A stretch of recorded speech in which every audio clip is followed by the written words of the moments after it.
రోమిల్కి రాసిన పత్రిక 16వ అధ్యాయం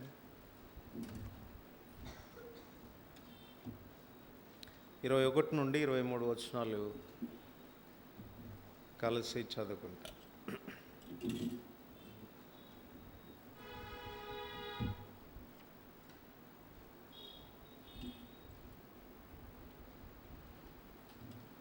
రోమా 16వ అధ్యాయం 21 నుండి 23 వచనాల వరకు కలిసి చదువుకుంటా.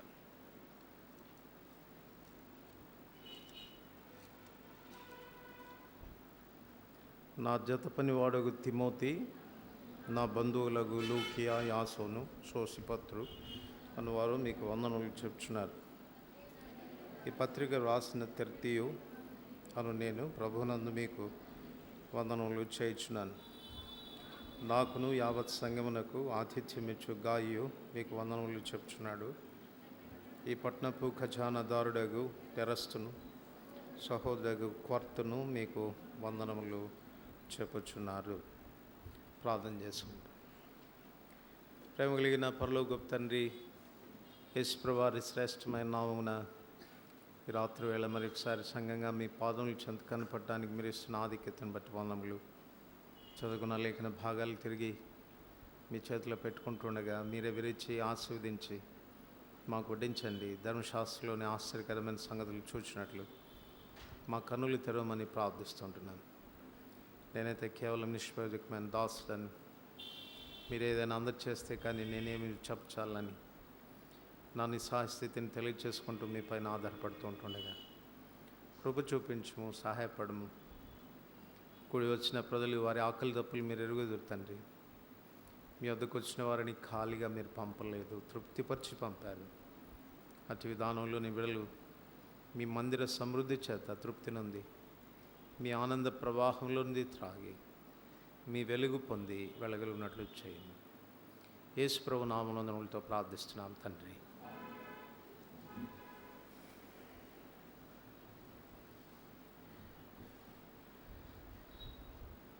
ఇరవై 21 నుండి 23 వచనాల్లో మనం గమనించి చూసినట్లయితే అపోస్తలుడైనటువంటి పౌలు సేవా పరిచర్యలో తనకు దోహదపడినటువంటి వ్యక్తులను గురించి పౌలు ప్రస్తావిస్తున్నట్లుగా మనకు కనపడుతుంది. మరొక కోణంలో మనం ఆలోచిస్తే ఏమని చెప్పుకోవచ్చు అనంటే, అపోస్తలుడైన పౌలు యొక్క పరిచర్య అది ఒక బృందంగా చేసినటువంటి పరిచర్య. It's a team work. తనంతట తాను వ్యక్తిగతంగా తను మాత్రమే తాను చేసినటువంటి పరిచర్య కాదు. పౌలు యొక్క పరిచర్య బహుగా విస్తరించడానికి, పౌలు యొక్క పరిచర్య బహుగా ఆశీర్వదించబడడానికి ఉన్నటువంటి కారణం ఏంటంటే, పౌలు ఈ సత్యాన్ని ఎరిగిన వాడుగా ఉన్నాడు. ఒక బృందంగా కలిసి సమిష్టిగా తాను పనిచేయాలి. తనకు ఇతరుల యొక్క సహకారం కూడా తనకి ఎంత అవసరం, వారి ప్రేమ, వారి ఆదరణ, వారి సహకారం, వారి సహాయం తనకు అవసరం అన్నటువంటి సత్యాన్ని ఎరిగాడు. ఆ కారణం చేతనే వారందరినీ కలుపుకొని తాను పరిచర్య కొనసాగిస్తూ వచ్చినాడు. అందుచేతనే తన పరిచర్యలో తాను ఆశీర్వదించబడుతూ వచ్చినట్లుగా మనకు కనపడుతుంది. ఇక్కడ ఈ వచనాన్ని మనం గమనిస్తే ఎవరెవరు తనకు, అంటే ఏ రకమైనటువంటి వ్యక్తులు తనకు దోహదపడుతూ వచ్చారు అన్నటువంటిది మనకి ఇక్కడ అర్థమవుతుంది. చూడండి, ఇందులో సుమారుగా 6 కేటగిరీస్గా మనము విభాగించవచ్చు. రోమిల్కి రాసిన పత్రిక 16వ అధ్యాయంలో మొట్టమొదటిగా 21వ వచనంలో నా జత పని వాడగు తిమోతి, అంటే తిమోతి రిప్రజెంట్స్ కోవర్కర్. జత పని వారికి తాను ప్రతినిధిగా తిమోతి కనబడుతున్నాడు. రెండవది నా బంధువులకు లూకియా, యాసోను, సోసిపత్రు. సో బంధువులు పరిచర్యలో బంధువుల యొక్క పరిచర్య కూడా ఉంటుంది. అంటే బంధువుల యొక్క సహకారం కూడా అవసరం. ఆ తలంపు వచ్చినప్పుడు దానికి వచ్చినటువంటి వివరణ మనం చూస్తాం. మూడవది 22వ వచనం, ఈ పత్రిక వ్రాసిన తెర్తియు. ఈ పత్రిక రాసిన తెర్తియు. ఈ పత్రిక పౌలు రాశాడా, తెర్తియు రాశాడా? తెర్తియో రాశాడు, కానీ పౌలు డిక్టేట్ చేశాడు. పౌలు చెప్తూ రాగా తెర్తియు రాశాడు.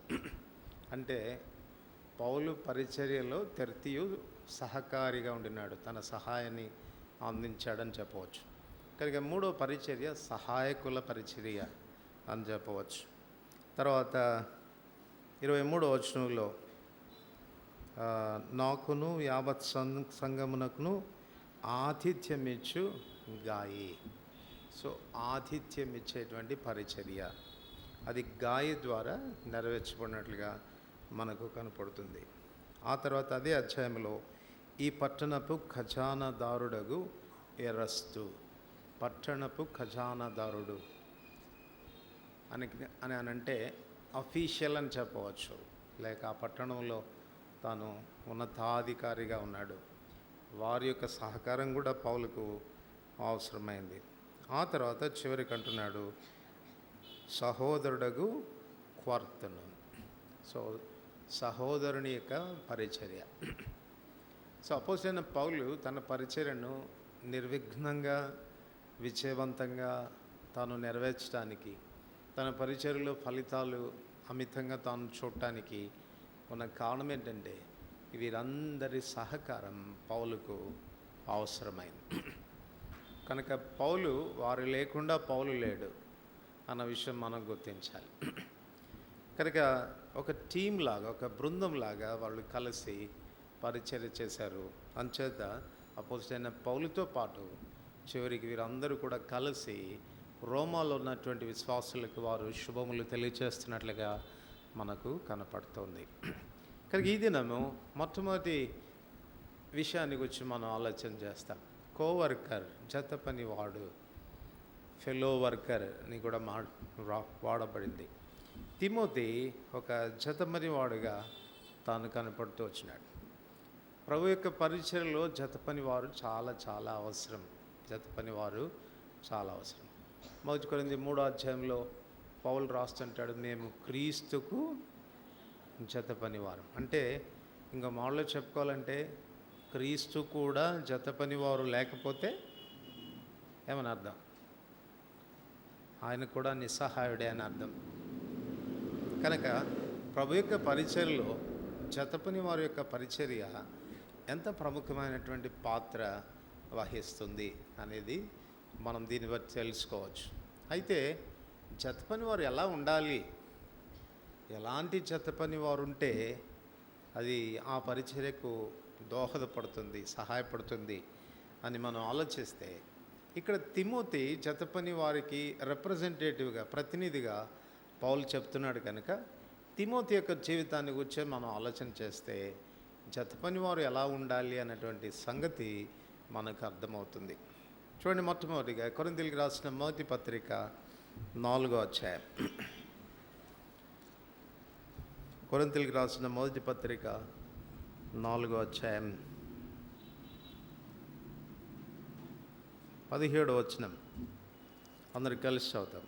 1 కొరింథీ 4వ అధ్యాయం 17వ వచనం అందరికి కలిసి చదువుతాం. ఇందు నిమిత్తం ప్రభువునందు నాకు ప్రియుడును నమ్మకమైన నా కుమారునగు తిమోతిని మీ వద్దకు పంపి ఉన్నాను. అతడు క్రీస్తు నందు నేను నడుచుకున్న విధమును, అనగా ప్రతి స్థలంలోనూ ప్రతి సంఘంలోనూ నేను బోధించు విధమును మీకు జ్ఞాపకం చేయను. పౌలు తిమోతిని పంపుతూ కొరింథీలో ఉన్నటువంటి సంఘానికి మాటలు తెలియచేస్తూ ఉన్నాడు. తిమోతిని గురించి రాస్తూ ఏమంటున్నాడు? నా నిమిత్తం ప్రభువునందు నాకు ప్రియుడైన నమ్మకమైన నా కుమారుని అయిన తిమోతిని మీ వద్దకు పంపి ఉన్నాను. ఆ తిమోతి ఎలా ఉన్నాడు అని రాస్తూ క్రిందికి వస్తే చెప్తున్నాడు, క్రీస్తు నందు నేను నడుచుకును విధమును, అనగా ప్రతి సంఘములో నేను బోధించు విధమును మీకు జ్ఞాపకం చేయను. అంటే ఒక మామూలుగా చెప్పుకోవాలంటే అపోస్తలుడైన పౌలు నడుచుకున్న విధానాన్ని తిమోతి జ్ఞాపకం చేస్తున్నాడు. నడుచుకుని విధము, ఇది దేని గురించి జ్ఞాపకం చేస్తుంది అని అంటే కాండక్ట్ని జ్ఞాపకం చేస్తుంది. వాళ్ళు ప్రవర్తించినటువంటి తీరు. సో ప్రవర్తించినటువంటి తీరు, అపోస్తలుడైనటువంటి పౌలు ప్రవర్తించిన తీరు ఏది? ఎలా ప్రవర్తించాడు అపోస్తలుడైన పౌలు? ఎలా నడుచుకున్నాడు అపోస్తలుడైన పౌలు? కొరింథీయులకు రాసిన మొదటి పత్రిక 11వ అధ్యాయం 1వ వచనం. కొరింథీయులకు రాసిన మొదటి పత్రిక 11వ అధ్యాయం 1వ వచనం. అందరికి కలిసి చదువుతాను. నేను క్రీస్తును పోలి నడుచుకున్న ప్రకారము మీరును నన్ను పోలి నడుచుకునండి. నేను క్రీస్తును పోలి నడుచుకున్న ప్రకారం మీరును నన్ను పోలి నడుచుకునండి. కనుక పౌలు తన గురించి తానేం చెప్తున్నాడంటే, నేను ఎలా నడుచుకున్నాను? క్రీస్తును పోలి నడుచుకున్నాను. ఇప్పుడు తిమోతి వచ్చి నేను నడుచుకున్న విధానాన్ని మీకు చెప్తాడు అని అంటే, ఏ విధానాన్ని గురించి చెప్తాడండి? క్రీస్తును గూర్చిన విధానం, అటు పౌలును గూర్చినటువంటి విధానాన్ని చెప్తాడు. సరే, అపోజిట్ పౌలు కానివ్వండి, తిమోతి అపోజిట్ పౌలు కానివ్వండి, క్రీస్తు కానివ్వండి, నడుచుకున్న విధానం ఏంటి? What is their conduct? వాళ్ళ ప్రవర్తన ఎలాగునింది? హెబ్రీయులకు రాసిన పత్రిక 5వ అధ్యాయం. హెబ్రీయులకు రాసిన పత్రిక 5వ అధ్యాయం 7వ వచనం. అందరికి కలిసి చదువుతాం. హెబ్రీయులకు రాసిన పత్రిక 5వ అధ్యాయం 7వ వచనం. అందరికి కలిసి. శరీరధారి అయిన దినముల్లో మహారోదనంతోనూ కన్నీళ్లతోనూ తను మరణం నుండి రక్షింపగలవానికి ప్రార్థనలు యాచనలు సమర్పించి భయభక్తులు కలిగి ఉన్నందున ఆయన అంగీకరింపబడను. యేసుక్రీస్తు ప్రభువారి జీవితం అంగీకారయోగ్యమైనదిగా ఉన్నది. Accepted by his father. తన తండ్రి చేత తాను అంగీకరించబడ్డాడు. తన ప్రవర్తన అంగీకరించబడింది. అట్లా ప్రవర్తన అంగీకరించబడ్డానికి ఆయన ఏం చేశాడు చెప్పండి? శరీరధారి అయిన దినాల్లో మహారోధనంతో కన్నీళ్లతో ప్రార్థించాడు. రెండోది, భయభక్తులు కలిగి ఉన్నాడు. మహారోదనంతో. ఎందుకు మహారోదనంతో కన్నీటితో తాను ప్రార్థన చేయాల్సి వచ్చింది? ఎందుకు అలా ప్రార్థన చేయాల్సి వచ్చింది అని అంటే, యేసుప్రభువు వారికి ఒక విషయం బాగా తెలుసు. ఏం తెలుసు అంటే, నేను శరీరధారిగా ఉన్నాను అన్న విషయం తెలుసు. శరీరధారిగా ఉంటే కలిగే నష్టం ఏంటి? ఈ శరీరము మనల్ని నష్టపరిచి మనల్ని పాడు చేసే వెలపటి శక్తులన్నిటికంటే ప్రమాదమైంది. మన శరీరం మనకు చేసేంత కీడు మరి ఏది కూడా మనకు చేయదు. అంచేత శరీరంలో ఉన్నంత కాలం మన శరీరాన్ని మనం ఏం చేయాలి? లోపరుచుకోవాలి, జాగ్రత్త పరచుకోవాలి. అపోస్తలుడైన పౌలు ఈ విషయాన్ని గురించి తాను రాస్తా అంటాడు, నేను గాలికి పోట్లాడినట్టుగా ఏం పోట్లాడలేదు. నేను ఇతరులకు బోధించిన తర్వాత నేను నడుచుకున్న విధం, నేను బోధించిన విధానం. అంటే దాని అర్థం ఏంటి అని అంటే, వాళ్ళు ఏది నడుచుకున్నారో దాన్ని బోధించారు. యేసుప్రభు జీవితం కూడా అదే. చూడండి, అపోస్తల కార్యములు 3వ అధ్యాయం, మొదటి అధ్యాయం, క్షమించండి, అపోస్తల కార్యములు మొదటి అధ్యాయం. అపోస్తల కార్యములు మొదటి అధ్యాయం 2వ వచనం. తర్వాత ఆయన పరమునకు చేర్చుకొనబడిన దినము వరకు ఆయన చేయుటకును బోధించుటకును ఆరంభించిన సంగతులు. యేసుక్రీస్తు ప్రభువారు తాను బోధించక మునుపు తను ఏం చేశాడు? తను అలా చేశాడు, అలా ప్రవర్తించాడు, అలాగే తన జీవితాన్ని క్రమపరుచుకున్నాడు. ఒక మాటలో చెప్పుకోవాలంటే దీన్ని ఏమని చెప్పొచ్చు అని అంటే, ఆత్మీయమైన జీవితం, ఆత్మీయమైనటువంటి ప్రవర్తన. ఎందుకు అనంటే, శరీరము నలగగొట్టబడితే వచ్చేది ఏది? ఆత్మీయత, భయభక్తులు, ఆత్మీయమైనటువంటి జీవితం. కనుక వీరిరువురు కూడా, యేసుక్రీస్తు ప్రభు కానివ్వండి, అపోస్తలుడైన పౌలు కానివ్వండి, ముందు వారు జీవించి ఆ తర్వాత వాళ్ళు బోధించినారు. ఇప్పుడు తిమోతి కూడా అలాంటి వాడే. తిమోతిని పంపుతున్నప్పుడు భరోసాతో పౌలు చెప్తున్నాడు, నేను పంపుతున్నటువంటి వ్యక్తి నా అడుగుజాడల్లో నడుచుకున్నవాడు. అందుకే చూడండి, తెస్సలోనికలకు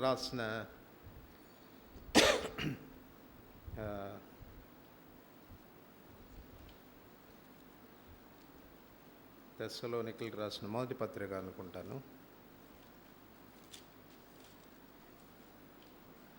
అక్కడ కూడా పౌలు తిమోతిని గురించి రాస్తూ చక్కని మాట వాడతాడు.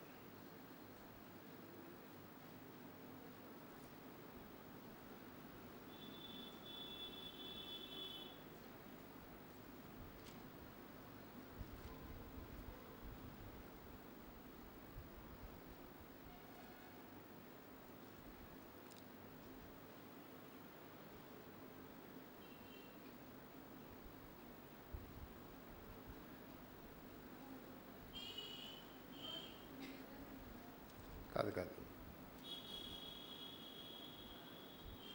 తీతును గురించి అనుకుంటాను. తీతును గురించి రాస్తూ, తీతు నేను మేమిరువురు కూడాను ఎలాగో నడుచుకుంటేమో మీకు తెలియను అంటాడు.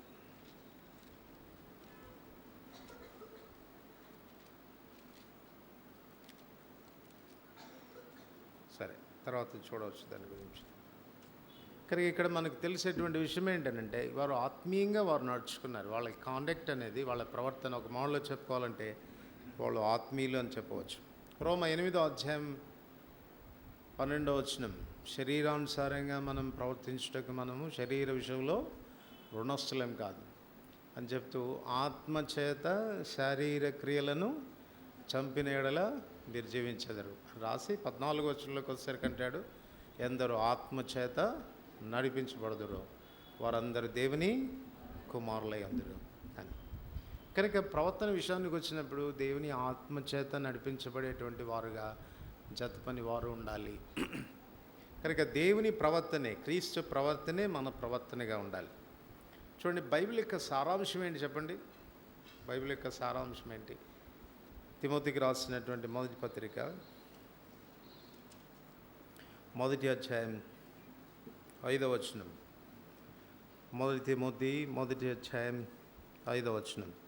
అందరి కలిసి, ఉపదేశ సారమేదనగా పవిత్ర హృదయం నుండి, మంచి మనసాక్షి నుండి, నిష్కపటమైన విశ్వాసం నుండి కలుగు ప్రేమయే. సో బైబిల్ యొక్క సారాంశం ఏంటంటే ప్రేమ, లవ్. ఈ ప్రేమ ఎక్కడి నుంచి ఉద్భవించేది చెప్తున్నాడు. మనం అనుకునే ప్రేమలన్నీ కూడా సరైనటువంటి ప్రేమలు కాదు.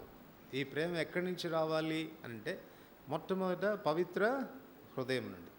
అందుకే 1 పేతురు 1వ అధ్యాయం 14 నుండి 16 వచనాల్లో పేతురు రాస్తూ అంటాడు, నేను పరిశుద్ధుడనై ఉన్న ప్రకారము మీరును సమస్త ప్రవర్తన యందు పరిశుద్ధులైనడే. అట్లా పరిశుద్ధులు కావాలంటే ఏం చేయాలంట? పూర్వము మీరు అనుసరిస్తూ వచ్చిన మనుజాశలను అనుసరించి నడుచుకొనక. సో ఒకప్పుడు మనుజాశలు మన శరీరంలో కార్యసాధకములు అవుతూ వచ్చినాయి. కనుక ఈ శరీరం చంపబడితే కానీ, ఈ శరీరం నల్లగొట్టబడితే కానీ పరిశుద్ధత అనేది మనలోనికి రాదు. ఎప్పుడైతే పవిత్రత మనలోనికి వస్తుందో అది మనల్ని రెండవ నడతలోనికి నడిపేస్తుంది. ఏంటది? మంచి మనసాక్షి. చూడండి, అపోస్తలుడైన పౌలు ఏమంటాడు? అపోస్తలుల కార్యములు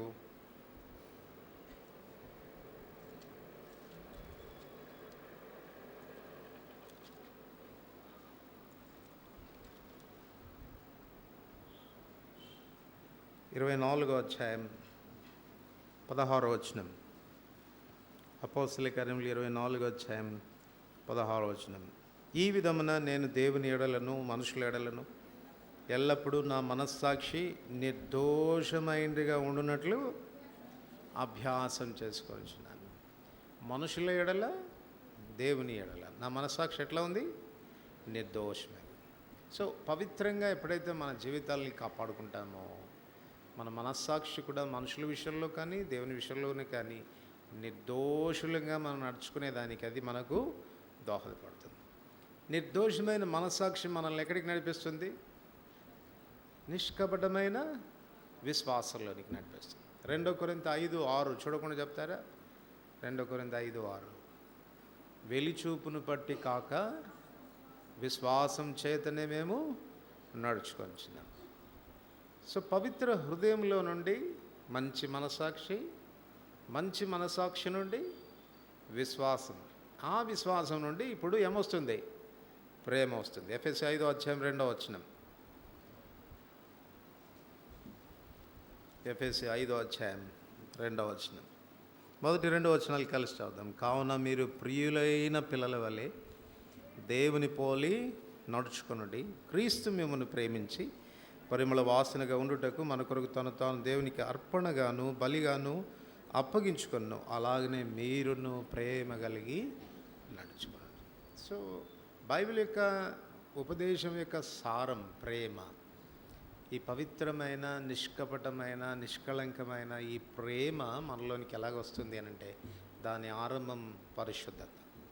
సమస్త ప్రవర్తనలో మనం పరిశుద్ధులుగా ఉండేదానికి సహాయపడేది ఏది అని అంటే శరీరధారి అయిన దినాల్లో ఆయన మహారోదనంతో కన్నీళ్లతో తన మరణం నుండి రక్షింపగలవానికి ప్రార్థనలు యాచన.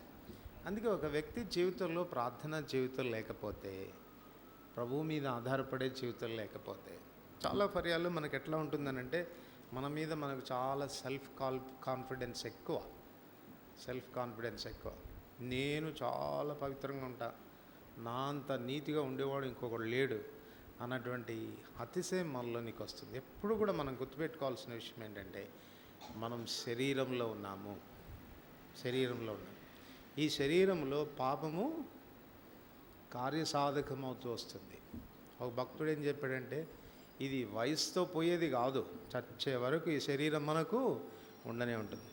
అందుకే ఒక భక్తుడు ఏమన్నాడంటే age is not to be respected but to be suspected. అర్థమవుతుంది మీకు? Age is not to be respected but to be suspected అంటే వయసును గౌరవించకూడదు, కానీ వయసు వచ్చిన తర్వాత కూడా అనుమానించాల్సిందేనంట. అర్థమవుతుంది?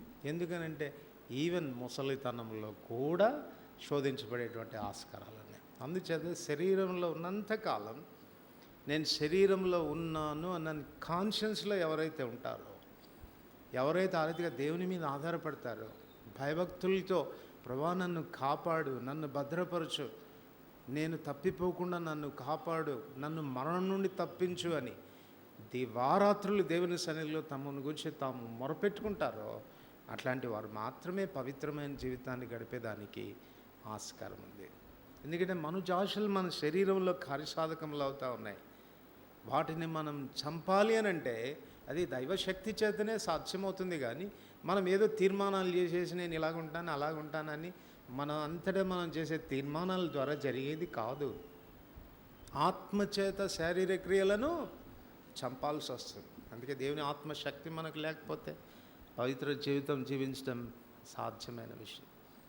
కనుక పరిచారకులు, కోవర్కర్స్కి అపోజిట్ పౌలు నా కోవర్కర్ తిమోతి, నా జత పనివాడు తిమోతి అని అంటున్నాడు. నేను ఎలా నడుచుకున్నాను, క్రీస్తు ఎలా నడుచుకున్నాడు, అట్లాగనే తిమోతి కూడా అదే అడుగు జాడల్లో నడుచుకుంటున్నాడు. అందుకే మీ దగ్గరకు వచ్చినప్పుడు నేను ఎలా నడుచుకున్నానో అది మీకు బోధిస్తాడు.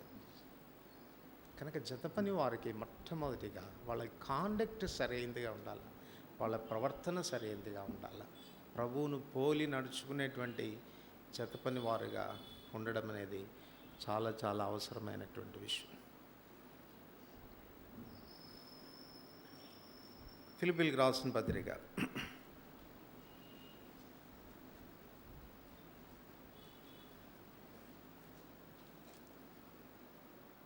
2వ అధ్యాయం. ఫిలిప్పీలకు రాసిన పత్రిక 2వ అధ్యాయం 20వ వచనం అందరికి కలిసి చదువుతాం. ఫిలిప్పీలకు రాసిన పత్రిక 2వ అధ్యాయం 20వ వచనం అందరికి కలిసి. మీ క్షేమం విషయమై నిజముగా చింతించువాడు అతని వంటి వాడేవాడు నా యొద్ద. తిమోతిని గురించి రాస్తూ అపోస్తలుడైన పౌలు ఇస్తున్న 2వ సర్టిఫికేట్ ఏంటంటే మీ క్షేమమును గూర్చి చింతించువాడు అని. సో కోవర్కర్గా, ప్రభు యొక్క జత పనివారంగా, లేక ప్రభు పనివారికి జత పనివారంగా మనం ఉండడానికి ఉండాల్సిన 2వ క్వాలిఫికేషన్ ఏంటంటే సంఘ క్షేమమును గూర్చి చింతించే వాళ్ళంగా ఉండాలి. అపోజిట్ పౌలు కూడా 2 కొరింథీ 11వ అధ్యాయంలో అంటాడు కదా, నేను ఇట్లా శ్రమపడ్డాను, అలా శ్రమపడ్డాను, నదుల్లో వలన వచ్చే ఆపదల్లో శ్రమపడ్డాను, వ్యక్తుల వలన శ్రమపడ్డాను అని రాసి చివరికి ఏమంటాడు చెప్పండి? ఇవియూ కాక సంఘములను గూర్చిన చింతయు నాకు కలదు. సంఘములను గూర్చిన చింతయు నాకు కలదు. ఇప్పుడు పౌలు యొక్క కోవర్కర్గా ఉండాలంటే ఆయనకి సంఘాలని కూర్చున్న చింత, మనకేమో మనల్ని కూర్చున్న చింత ఉంటే అట్లాంటి వాళ్ళు పనికి రారు కోవర్కర్స్గా. సపోజ్ అయిన పౌలుకి నిజంగా కోవర్కర్గా ఉండాలంటే ఉండాల్సినటువంటి లక్షణం ఏంటంటే సంఘంలో కూర్చున్నటువంటి చింత. ఏమి చింత ఉండాలి? ఏమని రాస్తున్నాడు ఇక్కడ? మీ క్షేమం విషయమై, 20వ వచనం, మీ క్షేమం విషయమై నిజముగా చింతించువాడు అతని బట్టి వాడెవడును నా యొద్ద లేడు. సో మీ క్షేమం, మీ క్షేమం ఇది నిస్వార్థమైన సేవా జీవితాన్ని గురించి మాట్లాడుతుంది. మీరు చెప్పండి, మనకున్న నైజం ఏంటి? మొదట మన క్షేమమా, ఇతరుల క్షేమమా? ఇలా రెండూ ఆలోచించుకోవాల్సి వస్తాయి. నీ క్షేమమా లేకపోతే వేరే వాళ్ళ క్షేమమా? ఏది ముందు పెడతామంటే ఏది ఆలోచిస్తాం మనం? ఏది ఆలోచిస్తాం? ముందు నా క్షేమం, నేను, నా కుటుంబము, నా పిల్లలు, మేము చల్లగా ఉంటే ఆ తర్వాత సంఘాన్ని గురించి ఆలోచిస్తామని అనుకుంటాం కదండి. ఇది మనకున్న నైజం. కానీ ఇక్కడ ఏమంటున్నాడు? అందుకే పై వచనంలో రాస్తాడు, 21వ వచనంలో, అందరూ తమ సొంత కార్యములనే చూచుకొనిచున్నారు కానీ యేసుక్రీస్తు కార్యములను చూడు.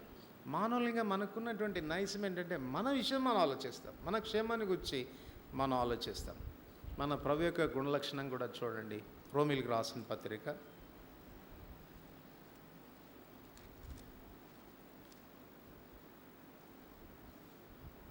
రోమిలికి రాసిన పత్రిక 15వ అధ్యాయం.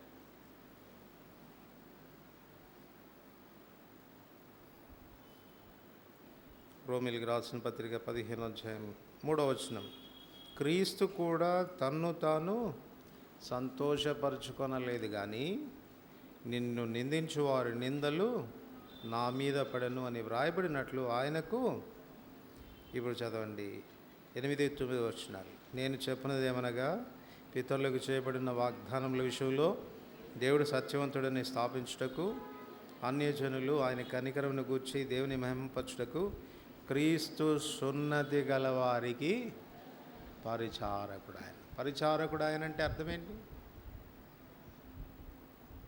ఎవరు క్షేమాన్ని చూస్తాడు పరిచారకుడు? ఇప్పుడు పరిచారకుడు అంటే 17వ అధ్యాయంలో లూకా 17లో కూడా రాస్తాడు, మీలో ఎవరికైనా ఒక దాసుడు ఉంటే వాడు ఏం చేస్తాడు చెప్పండి? ఉదయం నుంచి సాయంకాలం వరకు పొలంలో పనిచేసి మళ్ళీ ఇంటికి వచ్చిన తర్వాత యజమానుడు, రారా పాపం కష్టపడి వచ్చావు, బల్ల మీద నాతో కూర్చొని తిను అని పిలుస్తాడా? పిలవడు కదా. నేను అడుగు కట్టుకొని ముందు నాకు వడ్డించు, ఆ తర్వాత నీ సంగతి చూద్దామని అంటాడు. దాసుడు ఎప్పుడు కూడా తన యజమానుని యొక్క క్షేమం గురించి ఆలోచించేటువంటి వాడు. అలాగనే ఇక్కడ మన ప్రభు కూడా అలాంటి వాడే. తన్ను తాను సంతోషపెట్టుకోలేదు, తన క్షేమాన్ని గురించి తాను ఆలోచన చేయలేదు, మనందరి క్షేమంని గురించి తాను ఆలోచన చేశాడు. అట్లాగనే అపోస్తలుడైనటువంటి పౌలు కూడా అలాంటి వాడే. అందుకే ఏమంటాడు చూడండి, కొరింథీయులకు రాసిన 2వ పత్రిక 12వ అధ్యాయం, కొరింథీయులకు రాసిన 2వ పత్రిక 12వ అధ్యాయం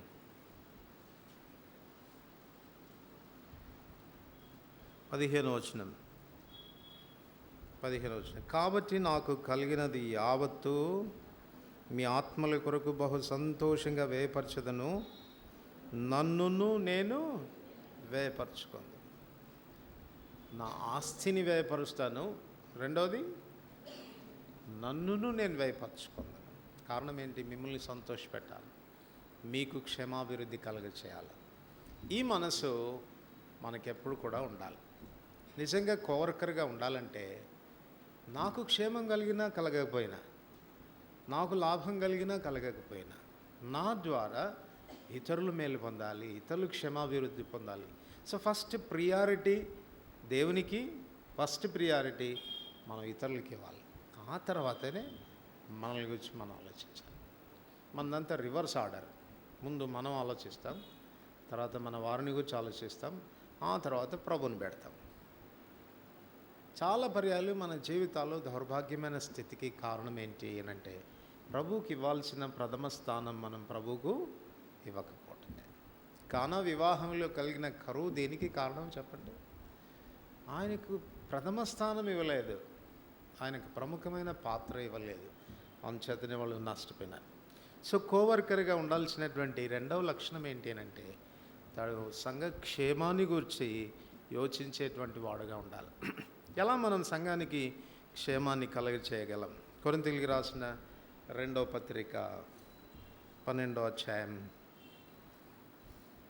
కొరింథీయులకు రాసిన 2వ పత్రిక 12వ అధ్యాయం 19వ వచనం, అందరికి కలిసి చదువుదాం. 19వ వచనం, మేము ఇంతవరకు మా విషయమే మీకు సమాధానం చెప్పుకొనుచున్నామని మీకు తోచునేమో, దేవుని ఎదుటనే క్రీస్తునందు మాట్లాడుచున్నాము. ప్రియులారా, మీ క్షేమాభివృద్ధి కొరకు ఇవన్నీ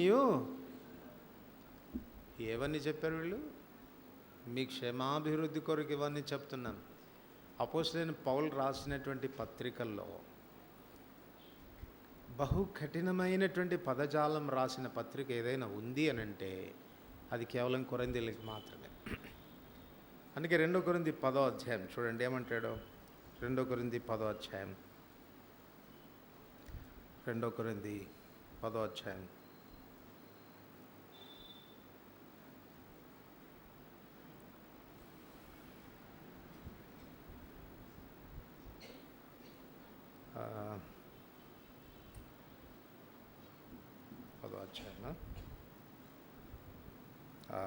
7వ అధ్యాయం 2 కొరింథీ 7వ అధ్యాయం 2 కొరింథీ 7వ అధ్యాయం 8వ వచనం, 8, 9 వచనాలు కలిసి చదువుతాం. 8, 9, నేను రాసిన పత్రికల్లో మిమ్మల్ని దుఃఖపెట్టినందున విచారపడను. నాకు విచారం కలిగినను ఆ పత్రిక మిమ్మల్ని స్వల్పకాలం మట్టుకే దుఃఖపెట్టినని తెలుసుకున్నాను. మీరు దుఃఖపడితిరని సంతోషించడం లేదు, కానీ మీరు దుఃఖపడి మారు మనసు పొందితిరని ఇప్పుడు సంతోషించున్న. ఏలైనగా ఏ విషయంలోనైనాను మా వలన మీరు నష్టం పొందకుండుటకై దైవ చిత్తానుసారంగా దుఃఖపడి. సో కొరింథీలో ఏర్పడినటువంటి బలహీనతలు, అక్కడ కనపడుతున్న శరీరతత్వం, పాపాన్ని పౌలు చూసినప్పుడు బహు కఠినంగా వాళ్ళకి రాయాల్సి వచ్చింది. ఆ మాటలు రాసినప్పుడు వాళ్ళు చాలా దుఃఖపడ్డారు, చాలా బాధపడ్డారు వాళ్ళు. కానీ పౌలు ఏమంటున్నాడంటే, మిమ్మల్ని దుఃఖపెట్టాల్సి వచ్చినా కూడా నేనేం విచారపడడం లేదు. ఎందుకనంటే మిమ్మల్ని దుఃఖపెట్టు వల్ల మీకు క్షేమం కలిగింది, మీరు పశ్చాత్తాపడగలిగినారు. కొన్నిసార్లు దేవుని పరిచారకులంగా మిమ్మల్ని దుఃఖపెట్టాల్సి వస్తుంది. మేము కఠినమైన పదజాలాలు కూడా వాడాల్సి వస్తుంది. కొన్నిసార్లు తీవ్రమైనటువంటి హెచ్చరికలు కూడా చేయాల్సి వస్తుంది. మా ఉద్దేశం ఏంటి అని అంటే మీకు క్షేమాభివృద్ధి చేయాలి. నష్టపోకూడదు, పాపంలో ఉండకూడదు, శరీర తత్వంలో ఉండిపోకూడదు. మీరు సరిచేయబడాలి, క్రీస్తు రూపంలోనికి రావాలి అన్నటువంటి ఉద్దేశంతో కొన్నిసార్లు కఠినమైన పదజాలంతో కూడా చెప్పాల్సినటువంటి అవసరం ఉంటుంది. కనుక పరిచారకులు వాళ్ళు చేయాల్సిన పని ఏంటి అని అంటే బోధించుట ద్వారా, బుద్ధి చెప్పుట ద్వారా వారు క్షమాభివృద్ధిని కలగచేసే దాని కొరకు ఎప్పుడూ చూడాలి. కొరింథీయులకు రాసిన మొదటి పత్రిక 14వ అధ్యాయం, కొరింథీయులకు రాసిన మొదటి పత్రిక 14 వచనం,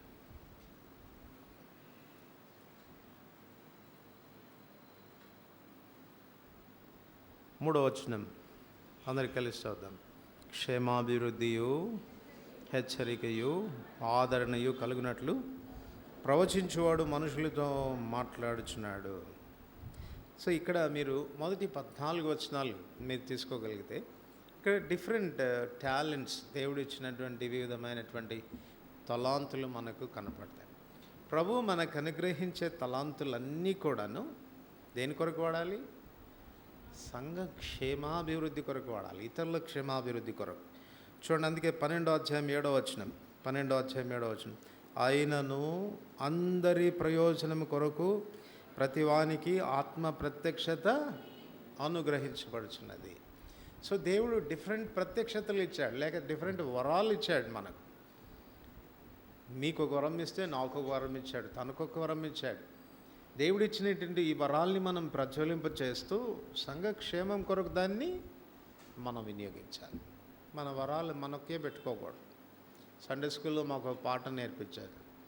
you have a talent, use it for the lord.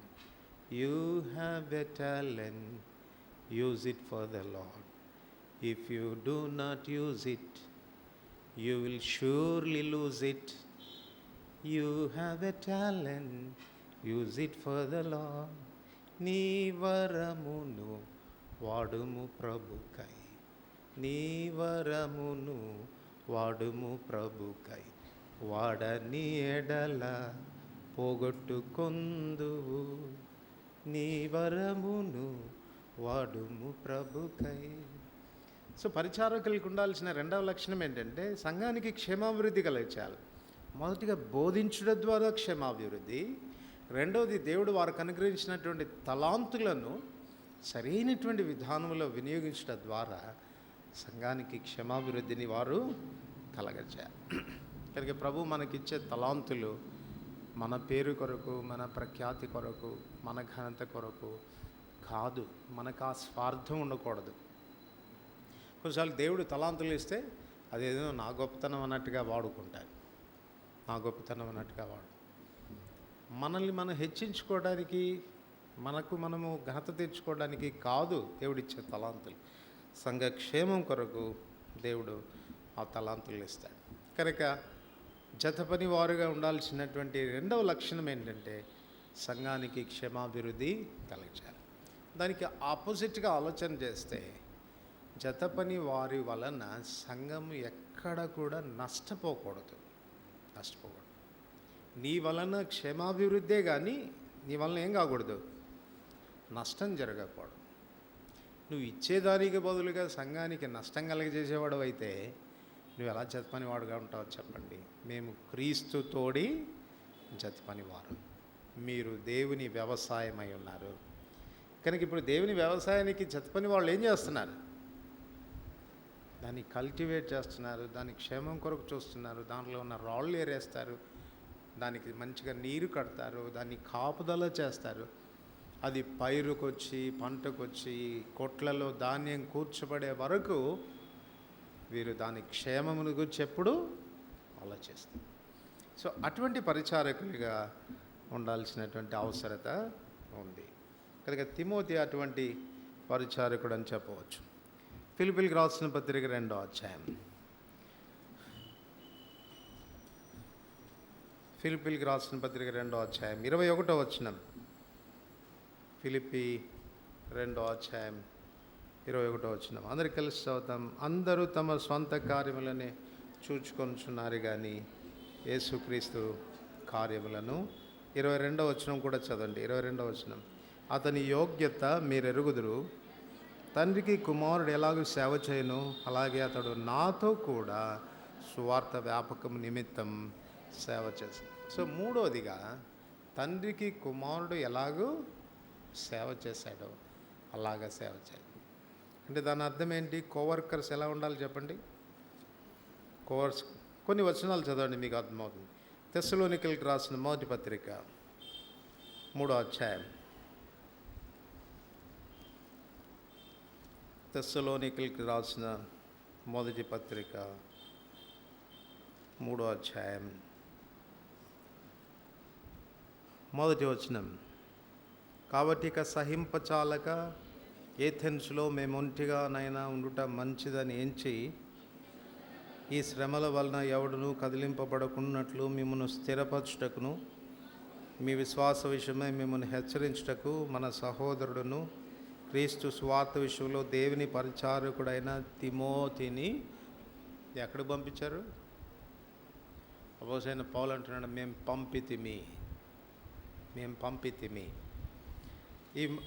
ఈ మాట ఇక్కడ గుర్తుపెట్టుకోండి. ఏ సందర్భంలో పంపాడు? ఇక్కడ ఆ దినాల్లో చాలా బహుశ్రమలు విస్తరించినాయి, విశ్వాసుల మధ్యలో ఆదరణ లేని పరిస్థితుల్లో ఉన్నారు. పౌలుకి ఏమనిపించిందంటే బహుశా ఈ శ్రమలను బట్టి వారు విశ్వాసంలో నుండి కూడా వైదొలిగిపోతారేమో అన్నటువంటి భయం వచ్చినప్పుడు ఆ ప్రదేశానికి తిమోతిని పౌలు పంపినట్టుగా మనకు కనపడుతుంది.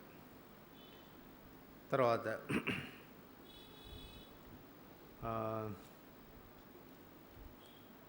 అపోస్తల కార్యములు 19వ అధ్యాయం. అపోస్తల కార్యములు 19వ అధ్యాయం 22వ వచనం. అపోస్తల కార్యములు 19వ అధ్యాయం 22వ వచనం. అప్పుడు తనకు పరిచర్య చేయి వారిలో తిమోతి, ఎరస్తు అని వారినిద్దరిని మాసిదోనియకు పంపి తాను ఆసియాలో కొంతకాలం నిలిచుండెను. సో తెస్సలోనికకి పంపారు, ఇప్పుడు ఎక్కడ పంపుతున్నారు? మాసిదోనియకు పంపుతున్నారు.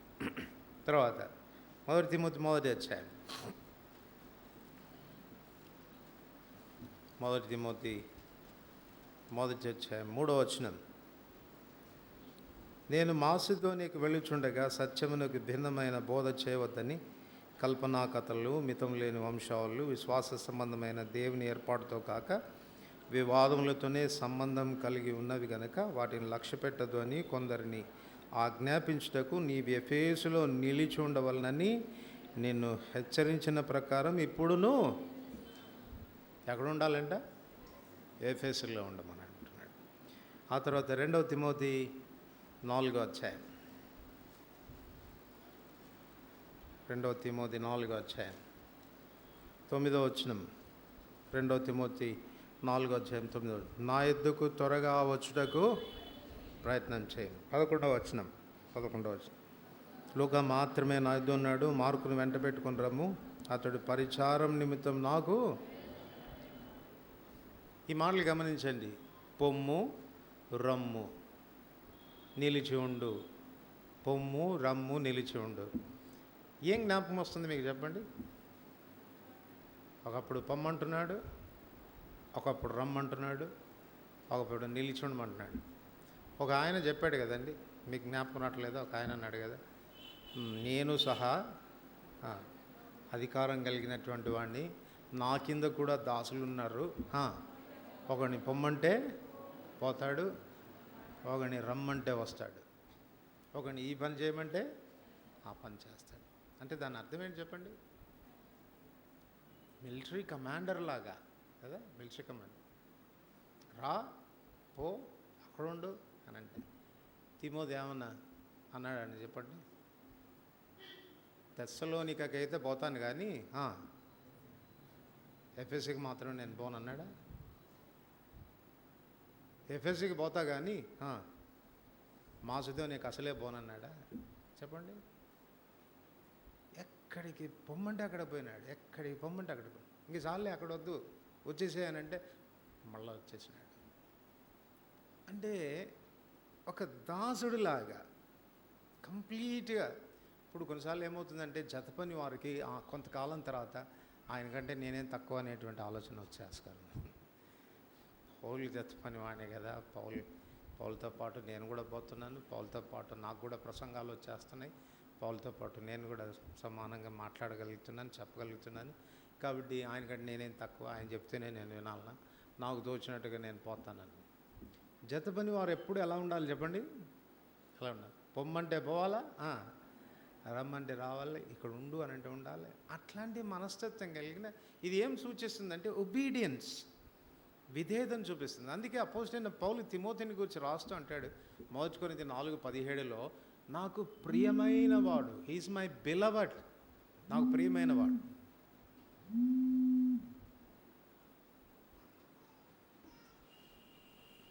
ఆ ఫోన్ చేసే వాళ్ళకి కూడా ఆలోచన ఉండదు, వాళ్ళ గురువారం బైబిల్ స్టడీలో ఉంటారని కానీ ప్రార్థనలు ఉంటారని కానీ ఆలోచన లేకుండా చేస్తాం.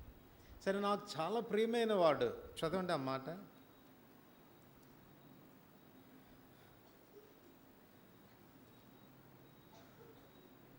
మొదటి కొరింథీ 4:17.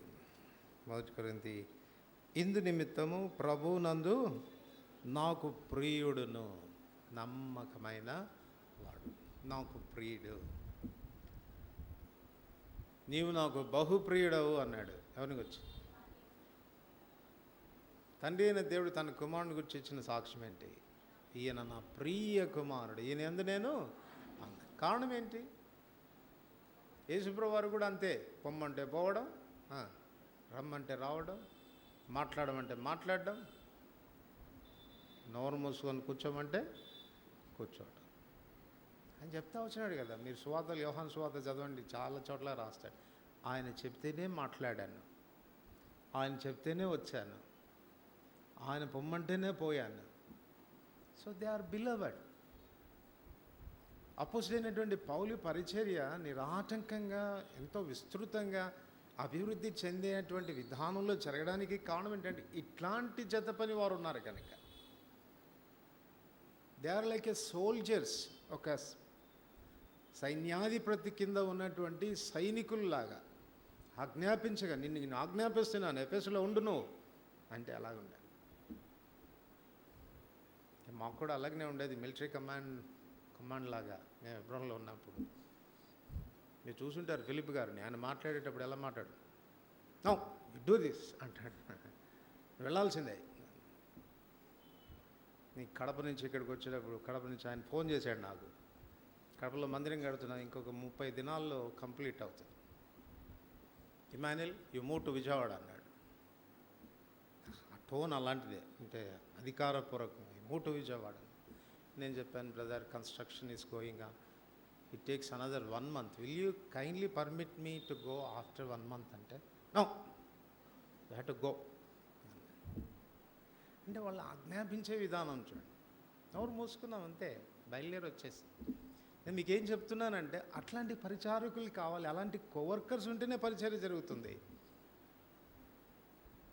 పౌలుతో ఈ దినాన అట్లాంటి సహకరించే వ్యక్తులు ఉండినారు కనుక మీకు ఆ వచనం చూపించడం నేను మర్చిపోయాను కదా. చూడండి, కొరింథీయులకు రాసిన మొదటి పత్రిక 12వ అధ్యాయం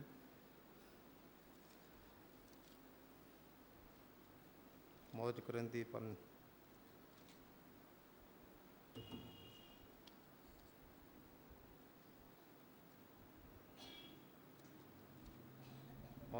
క్షమించండి, 2 కొరింథీ 12వ అధ్యాయం, 2 కొరింథీ 12వ అధ్యాయం 18వ వచనం. మీ యొద్దకు వెళ్ళుటకు తీతును హెచ్చరించి అతనితో కూడా ఒక సహోదరుని పంపితిని. తీతు మిమ్మల్ని మోసపుచ్చి ఏమైనా అర్జించుకొనేనా? మేమొక్క ఆత్మ వలననే ఒక్క అడుగు చాడలేందే. ఎంత మంచి సాక్ష్యం అండి ఇది. ఒక్క ఆత్మ వలననే ఒక్క అడుగు చాడలేందే. నేను ఎలా నడుచుకున్నానో తిమోతి ఎలా నడుచుకున్నాడు, నేను ఎలా నడుచుకున్నానో తీతు కూడా అలాగనే నడుచుకున్నాడు. సో మాలాగే వారు నడుచుకున్నారని సాక్ష్యం ఇస్తున్నాడు. కనుక ఇక్కడ వారు ఆజ్ఞాపించబడినప్పుడు ఎక్కడికి వెళ్ళమన్నా, ఎక్కడ ఉండమన్నా, తెస్సలోనికకి వెళ్ళడం అది నా సులభమైన విషయం కాదు, ఎంతో కష్టమైనటువంటి ప్రదేశం. కొరింథీకి వెళ్ళడం మరీ కష్టమైనటువంటి ప్రదేశం. అపోజిట్ పౌలు అంటాడు, నేను అక్కడ మృగములతో పోట్లాడాను అని. సో అలాంటి మనుషులు ఉన్నటువంటి ప్రదేశానికి తాను వెళ్ళమన్నప్పుడు ఏ మాత్రం ఎదురు చెప్పకుండా వాళ్ళు వెళ్తూ వచ్చినారు. అట్లాంటి వాళ్ళే నిజంగా పరిచారకులుగా, కోవర్కర్స్గా ఉండగలరు. అట్లాంటి కోవర్కర్స్ కలిగి ఉండడం నిజంగా ఎంత ఆశీర్వాదకరమైనటువంటి విషయం. అందుచేతనే పౌలు తన కోవర్కర్ అయినటువంటి తిమోతిని నా ప్రియమైనటువంటి వాడని తాను సంబోధిస్తా ఉన్నాడు. కనుక కోవర్కర్స్కి విధేయత చూపించడం అనేది చాలా అవసరం. ఫిలిప్పీలకు రాసిన పత్రిక 2వ అధ్యాయం 22వ వచనం. ఫిలిప్పీ 2వ అధ్యాయం 22వ వచనం అందరికి కలిసి చదువుతాం. అతని యోగ్యత మీరు ఎరుగుదురు, తండ్రికి కుమారుడు ఎలాగో సేవ చేయనో అలాగే సేవ చేశాను. క్షమించండి, కొరింథీయులకు రాసిన మొదటి పత్రిక 4వ అధ్యాయం 17వ వచనం.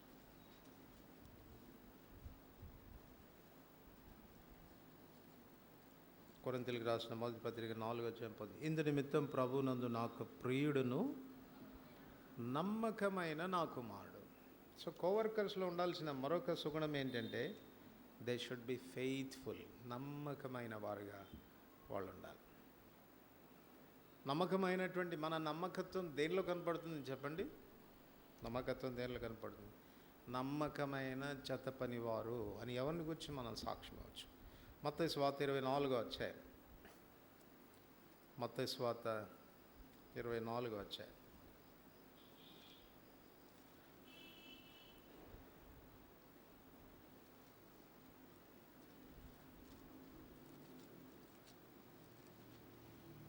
45 వచనం.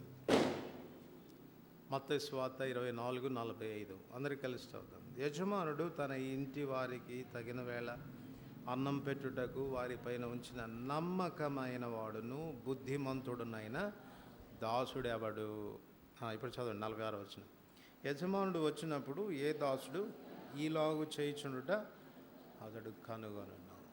ఇప్పుడు చెప్పండి, నమ్మకమైన దాసుడు అంటే ఎవరు? నమ్మకమైన దాసుడు అంటే ఎవరు అని అంటే, యజమానుడు వచ్చి చూసినప్పుడు అతడు ఏం చేస్తూ ఉండాలి? అప్పగించిన పనిలో నిమగ్నమై ఉండాలి. నిమగ్నమై ఉండాలి. సాధారణంగా మనం ఎలాగుంటాం చెప్పండి? యజమానుడు చూస్తున్నప్పుడు మనంత ఫెయిత్ఫుల్ ఇంకొకటి ఉండడు. అబ్బో, ఎంత నిమగ్నమై పని చేస్తుంటామో. యజమానుడు ఆ గేటు దాటగానే ఈ పని అవతల పెట్టేసి శుభ్రంగా తిని త్రాగి నిద్రపోతాం. అక్కడే రాయబడింది, నేను చెప్పే మాటలు కాదు. ఆ తర్వాత చదవండి మీరు. వాడు తిని త్రాగి తిండి ఎక్కువ ఇంకోళ్ళని కొట్టడం కూడా చేశాడంట. యజమానుడు వచ్చి చూసినప్పుడు వాడు ఆ స్థితిలో ఉన్నాడు. అందుకే అన్నాడు అపనమ్మక దాసుడా. కానీ నమ్మకత్వం దేనిలో కనపడుతుంది అని అంటే, అప్పగించినటువంటి పనుల్లో ఎప్పుడు కూడా మనం నిమగ్నమై ఉండాలి. మనల్ని గమనించినా గమనించకపోయినా, యజమానుడు చూచినా చూడకపోయినా, నాకు ఇంట్రెస్ట్ చేశారు, ఈ వర్క్ నన్ను నమ్మారు, నన్ను ట్రస్ట్ చేశారు, నాకు అప్పగించారు ఈ పని, వారు నా మీద ఉంచినటువంటి నమ్మకాన్ని నేనేం చేయకూడదు? బొమ్ము చేయకూడదు. అట్లా అనుకుంటే మనం ఏం చేయాలి చెప్పండి? మనకు అప్పగించినటువంటి పనులు ఎప్పుడు కూడా నిమగ్నం.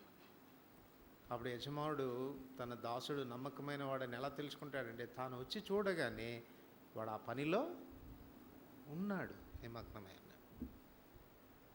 రెండవది, 2వ దినవృత్తాంతములు 34వ అధ్యాయం.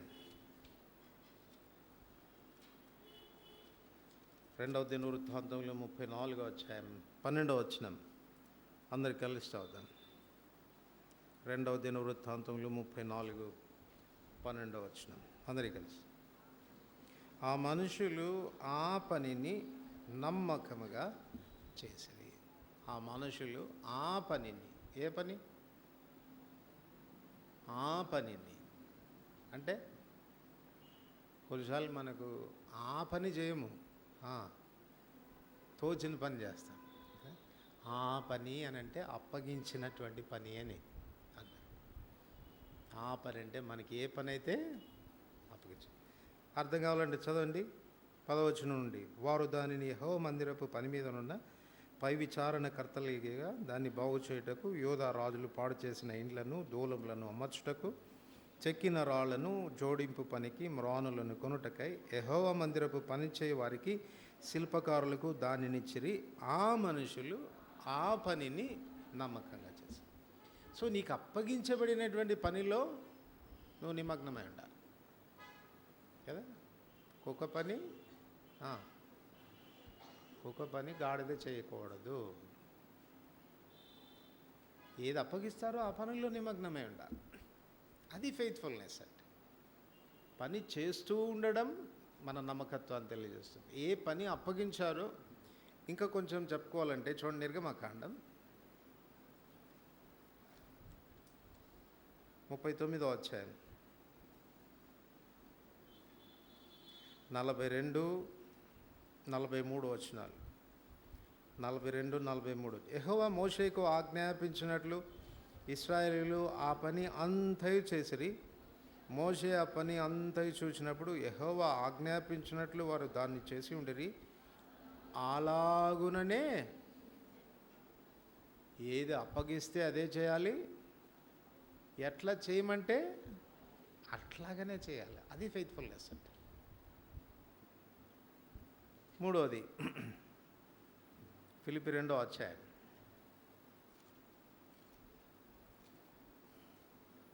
ఫిలిప్పీ 2వ అధ్యాయం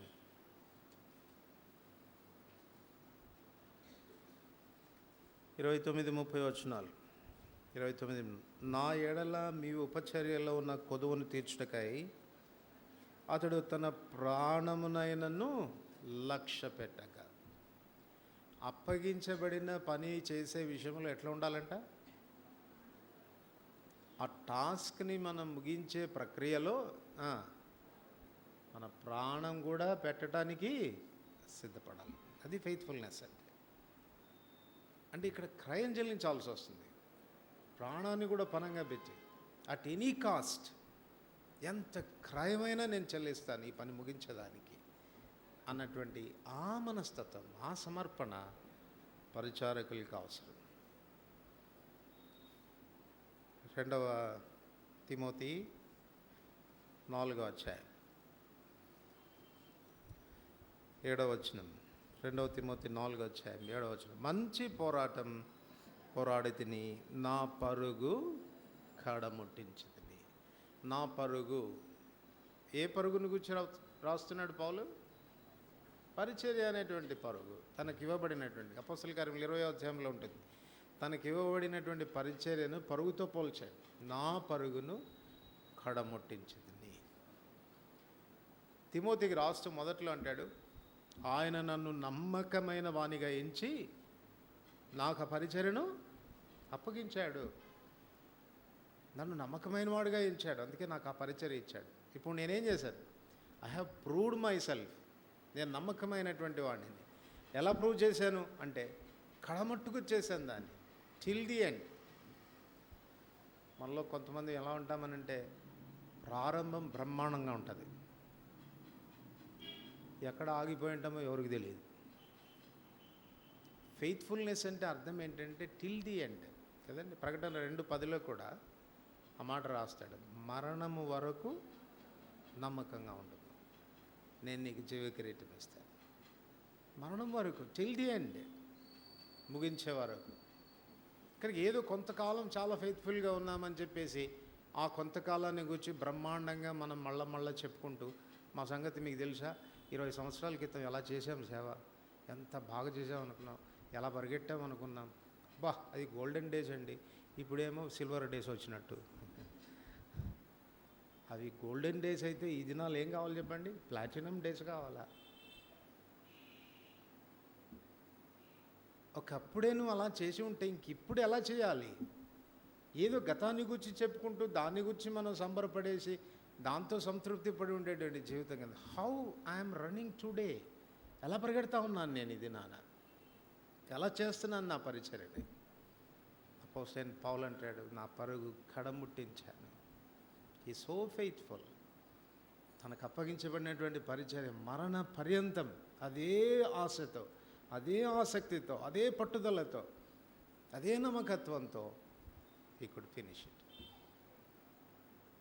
అట్లాంటి పనివారు, అట్లాంటి జత పనివారు ప్రభుకు అవసరం. ప్రాముఖ్యంగా సేవకు వచ్చేటువంటి వాళ్ళు కూడా ఈ విషయాల్లో చాలా చాలా జాగ్రత్త పడాలి. కోవర్కర్స్ ఇలాంటి వాళ్ళు కావాలి అపోస్తలుడైనటువంటి పౌలుకు. తిమోతి లాంటి కోవర్కర్. అందుకే తిమోతిని గురించి పౌలు అంటున్నాడు, అతని వంటి వాడు ఇంకొక్కడు నాకు లేడు. చెప్పాలనుకుంటే అట్లాంటి వాడు లేనే లేడు, అసమానుడు అంట. ఎవరు? తిమోతి. కోవర్కర్గా ఉండే విషయం.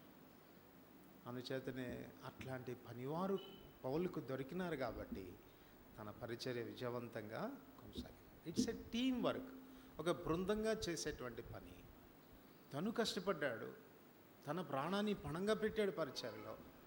తనతో పాటు దోహదపడేటువంటి తన సహపనివారు కూడా అదే భారం కలిగిన వాళ్ళు, అదే మనసు కలిగినటువంటి వారు, అదే దృక్పథంతో చేసేవాళ్ళు, అట్లాగనే సమర్పణ కలిగినటువంటి వారు, అట్లాగనే ప్రాణాన్ని సైతం పణంగా పెట్టగలిగినటువంటి వారు తనకు దొరికారు.